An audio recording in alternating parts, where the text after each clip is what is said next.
꿈에 관한 고서 이야기. 옛사람들은 왜 꿈을 기록했을까? 돼지 꿈을 꾸면 돈이 들어온다. 정말 옛날 사람들도 그렇게 믿었을까요? 놀랍게도 조선시대 사람들은 꿈을 단순한 상상이 아니라 하늘이 보내는 경고와 예언이라고 생각했습니다. 그리고 그 꿈들을 책으로까지 남겼습니다. 사람들은 아주 오래전부터 꿈을 특별하게 여겼습니다. 지금도 누군가는 돼지 꿈을 꾸면 복권을 사고, 이가 빠지는 꿈을 꾸면 괜히 가족 걱정을 합니다. 하지만 이런 믿음은 단순한 미신이 아닙니다. 생각보다 훨씬 오래된 역사 속에서 이어져 내려온 문화였습니다. 1장. 조선시대의 꿈문화. 조선시대 사람들은 꿈을 단순한 잠속 환상으로 보지 않았습니다. 그들은 꿈이 하늘의 뜻이며 보이지 않는 세계가 인간에게 보내는 신호라고 믿었습니다. 그래서 중요한 꿈을 꾸면 그냥 넘기지 않았습니다. 꿈을 기록했고, 해석했고, 때로는 국가의 운명까지 연결했습니다. 2장. 왕의 꿈과 국가의 운명. 실제로 조선왕조실록에는 왕이 꾼 꿈 이야기가 여러 번 등장합니다. 왕이 이상한 꿈을 꾸면 신하들이 모여 의미를 해석했고, 나라의 기흉을 논하기도 했습니다. 예를 들어 용이 나타나는 꿈은 왕권과 연결되었고, 해와 달이 이상하게 보이는 꿈은 정치적 불안의 징조로 해석되기도 했습니다. 지금으로 보면 다소 신기한 이야기지만 당시 사람들에게 꿈은 매우 현실적인 문제였습니다.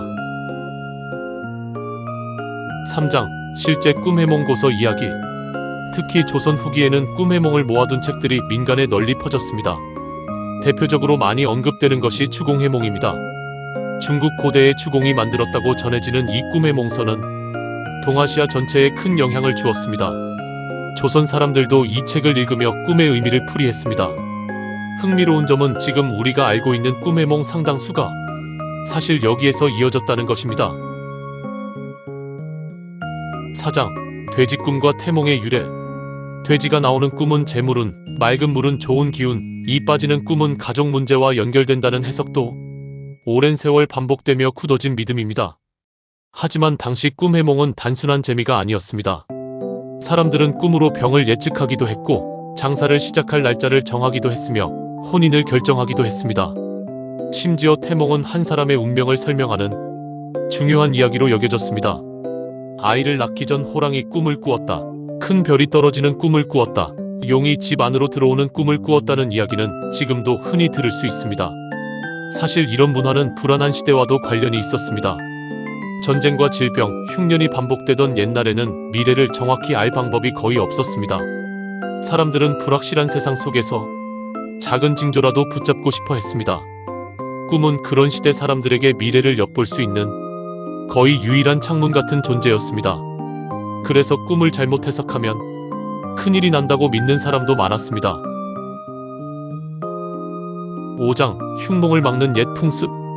흉몽을 꾸면 액막이 구슬하거나 물을 떠놓고 빌기도 했습니다.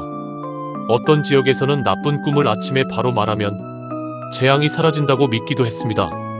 재미있는 것은 현대인 역시 크게 다르지 않다는 점입니다.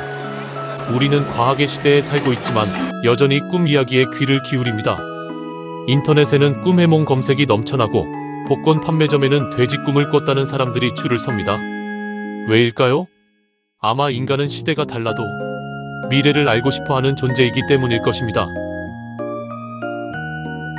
6장. 현대 심리학과 꿈 해몽. 현대 심리학은 꿈을 무의식의 반영이라고 설명합니다. 프로이트와 융 같은 학자들은 꿈속 상징이 인간의 억압된 감정과 욕망을 보여준다고 말했습니다. 그런데 흥미롭게도 옛사람들의 해석과 완전히 동떨어져 있지는 않습니다. 불안할 때 쫓기는 꿈을 꾸고 스트레스가 심할 때 이가 빠지는 꿈을 꾸는 경우는 지금도 흔합니다. 결국 꿈은 시대마다 해석 방식만 달라졌을 뿐 인간 마음속 깊은 두려움과 희망을 비추는 거울이었던 셈입니다. 어쩌면 그것이 옛날 사람들이 꿈을 기록한 이유인지도 모릅니다. 눈을 뜨면 사라지는 한순간의 환상 속에서 그들은 자신의 미래와 운명, 그리고 삶의 의미를 찾고 싶었던 것입니다. 오늘 밤 여러분은 어떤 꿈을 꾸게 될까요? 그리고 그 꿈은 과연 아무 의미도 없는 꿈일까요? 7장. 우리나라의 꿈을 해석하는 고서와 기록. 대표적으로는 다음과 같은 것들이 유명합니다. 몽조. 꿈의 징조를 정리한 책입니다. 조선시대 민간에서 널리 읽혔던 꿈해몽 개통의 자료로 알려져 있습니다. 뱀꿈, 이 빠지는 꿈, 불나는 꿈 같은 기흉 해석이 들어 있습니다. 추공해몽, 중국 고전이지만 조선에도 매우 널리 퍼졌습니다. 사실 조선 후기 꿈해몽의 상당수는 이 책의 영향을 받았습니다. 오늘날 한국 민간 꿈풀이의 원형도 여기서 많이 왔습니다. 몽서, 말 그대로 꿈에 관한 책이라는 뜻입니다. 여러 판본이 있었고 필사본 형태로 민간에 전해졌습니다. 꿈을 통해 인간의 운세, 질병, 재물운을 점치는 내용이 많았습니다. 조선왕조실록과 야담집, 왕이나 신하가 꾼 꿈을 국가의 징조로 해석한 기록도 많습니다. 예를 들어 용, 해, 피, 산이 무너지는 꿈 등을 나라의 흥망과 연결해 풀이했습니다. 여러분은 돼지꿈이나 태몽처럼 아직도 믿고 있는 꿈해몽이 있으신가요? 옛날 사람들은 꿈을 단순한 상상이 아니라 하늘의 신호라고 생각했다고 합니다. 가장 기억에 남는 꿈 이야기를 댓글로 자유롭게 남겨주세요. 재미있는 한국의 옛 이야기와 풍수, 민간신앙, 꿈해몽 이야기가 궁금하시다면 구독과 좋아요로 함께 해주세요. 다음에는 더 기묘하고 흥미로운 이야기로 찾아오겠습니다.